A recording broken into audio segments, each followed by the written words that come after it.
All right, so what we're doing here is putting together a ventless firebox wall. We're gonna put ventless fire logs in this house. That's what we decided to go ahead and do here. So I've got schematics, the dimensions I have to frame this thing in. Now because it's ventless and the firebox actually comes with it, I just have to frame walls so that we could put some kind of facade around the firebox, and then above we can put a mantle. I just have to read these and start marking out first on my floor so I know exactly where I'm going to be framing.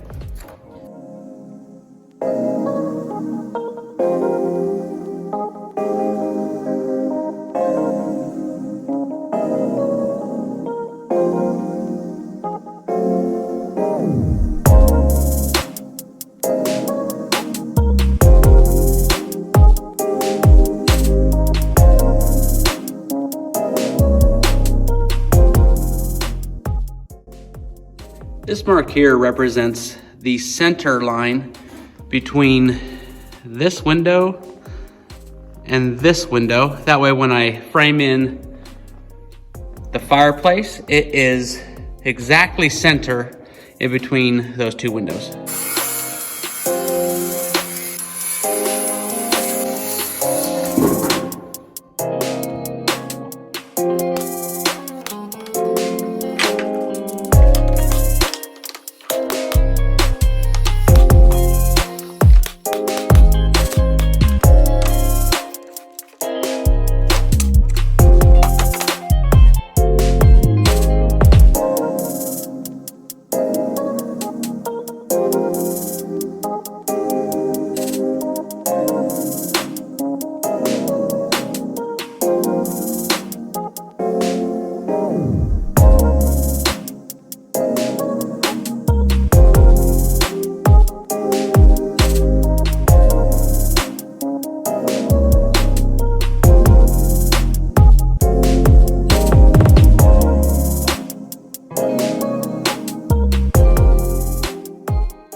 Now that I have the basic frame of my fireplace done, now this is just the bottom.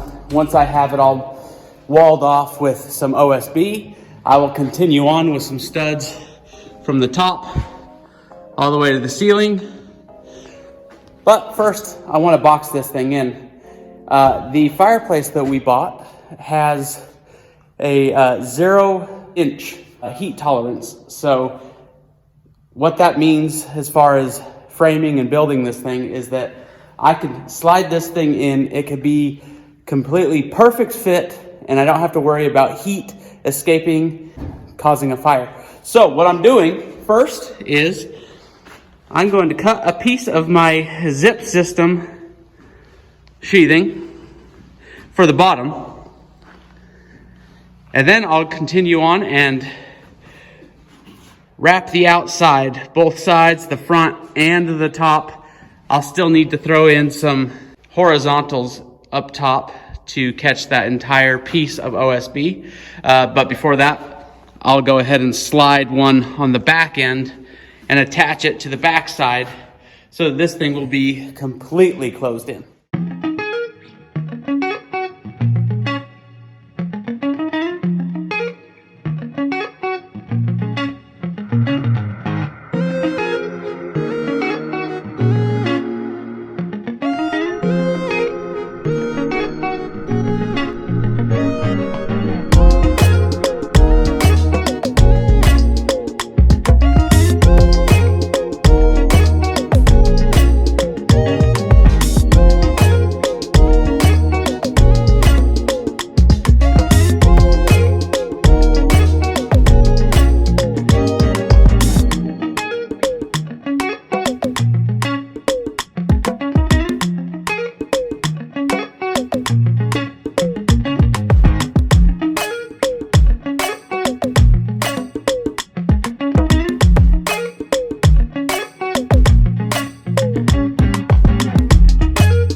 like to finish the outside today as far as the front goes.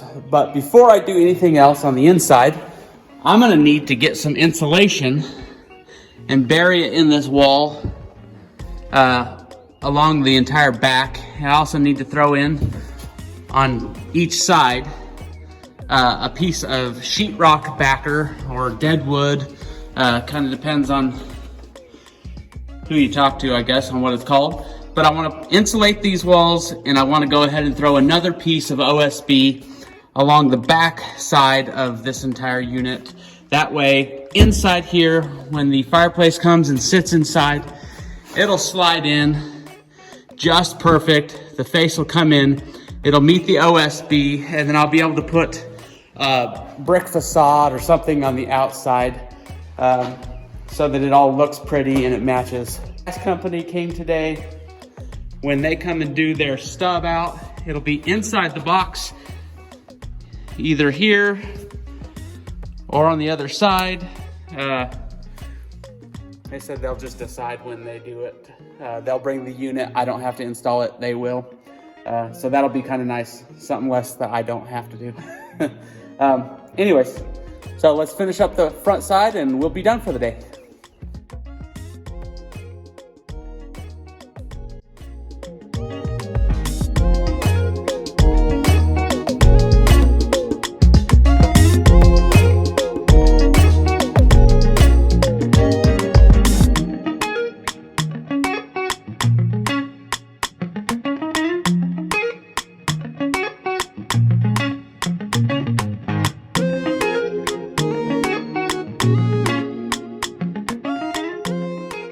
Today, we need to finish off the rest of this fireplace. Need to take the box all the way up to the ceiling.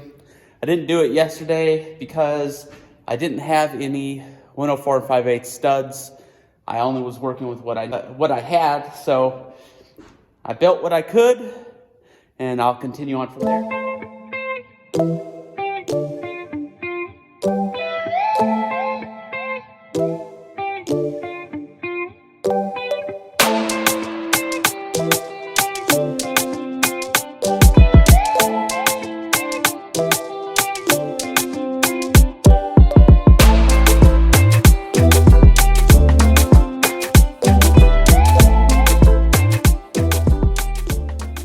If you really want to know if something's square, use this tool.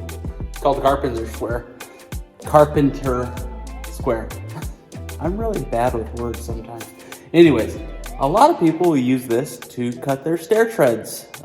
There's some really fancy techniques you can use this for, but I also use it for squaring up little things like this little wall. See, because down the line it doesn't look square, it kind of tapers off there at the end. But throw this puppy up there against your 2x4.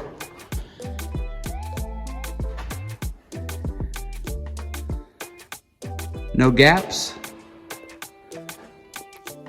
Square enough for me. There's lots of things happening today. The HVAC people are here, so they're running our ducting and our preliminary rough-in stuff, putting in the unit in the crawl space. They're gonna hang it off the joists, the floor joists, and we are also going to start putting our fascia boards on, our finished painted fascia boards. But before we do that, I gotta build these soffits.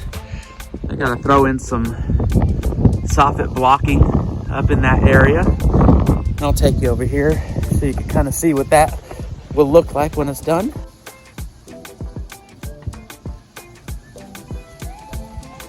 Gives you something to nail your fascia or your soffit to.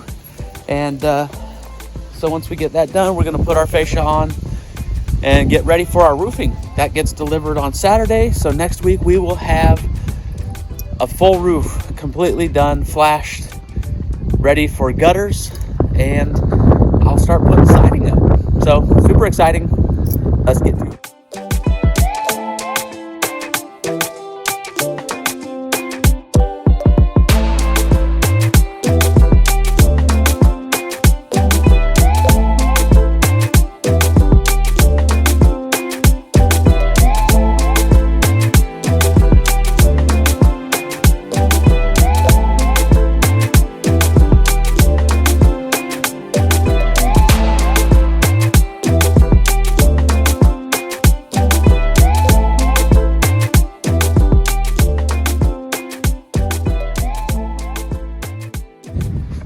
Okay, we got our trim on. It's kind of hard to see, but all that white strip. So our rake trim is on. Our bottom fascia for our soffit trim is on. And now what I got to do is take this zip and I'm going to tape along the rake so that that entire gap between the roof sheathing and the trim is bridged. We don't want any water penetrating. We don't want any water getting behind our trim and kind of destroying the barge, I guess, the rake. So that's what I'm gonna do.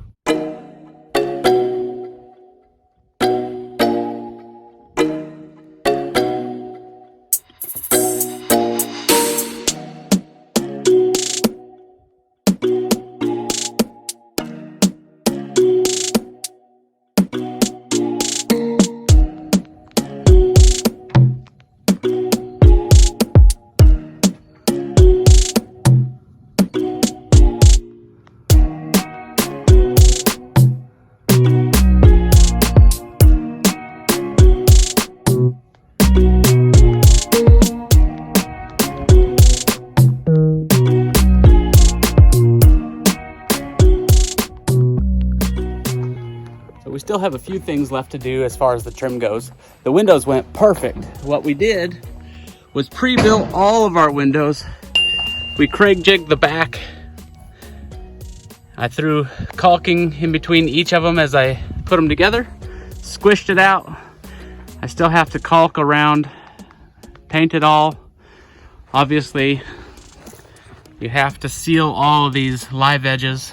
But besides that, the other things we've got to do, I've got to run my corners. Got to run my bird blocking. And I've got to do a few things as far as the soffit goes. There's a few areas I didn't really like how much gap there was, so I'll probably throw in a little 1x1 trim to kind of give it a little texture and cover up the gaps that I don't like. Other than that, trim is just about done, almost ready for siding. HVAC is roughed in, plumbing is roughed in, and my fireplace is in. So things are rolling. This week we got a lot done. Next week we start roofing and siding. So excited, and money's rolling, the job is rolling. Working on our two doors, our exterior doors. We had to pull off the trim that was on them. It's called like a brick mold. So we pulled that off, made sure all the staples that were holding it on came out of the door itself, the casing. And so now we're going to go ahead and trim it back out with the 1x4 so that it matches the windows and looks like it belongs. But because we have a deck under both of the doors, there's little things we have to do before we could get there. So what we are doing here is we threw in a little 5/4 board just so that we never went below that, because that's how thick a deck board is. So I don't want to ever be sitting on top of that deck board. I don't want water wicking up inside that trim. So I like to hold it up just a little bit, and there's still some flashing and stuff I need to do with this rim board for the deck. So that allows me to still do my flashing and do what I need to do to keep water from going where I don't want it. It's time to start running our trim on our corners. Now, in order to do that, what I like to do is go ahead and throw one piece on, just like that. And so that I know that there's a nice tight fit with the next piece when it wraps around this corner here, I like to take my handy dandy speed square. I use my level 2 torpedo level, and I just like to make sure that everything is running in the same plane, so that when I cut that other piece, run a bead of caulk along that edge here, so that it seals my corner nice and tight. Now, because I'm right here at the deck, what I did is took some of my zip tape, ran it on top of my deck so that it runs down, water comes this way. Eventually I'm going to go ahead and tape all of these joints everywhere that there is a gap, and along the entire edge of this rim board all the way around, to create like a flashing so that water can never get behind my rim board. It always goes down and out.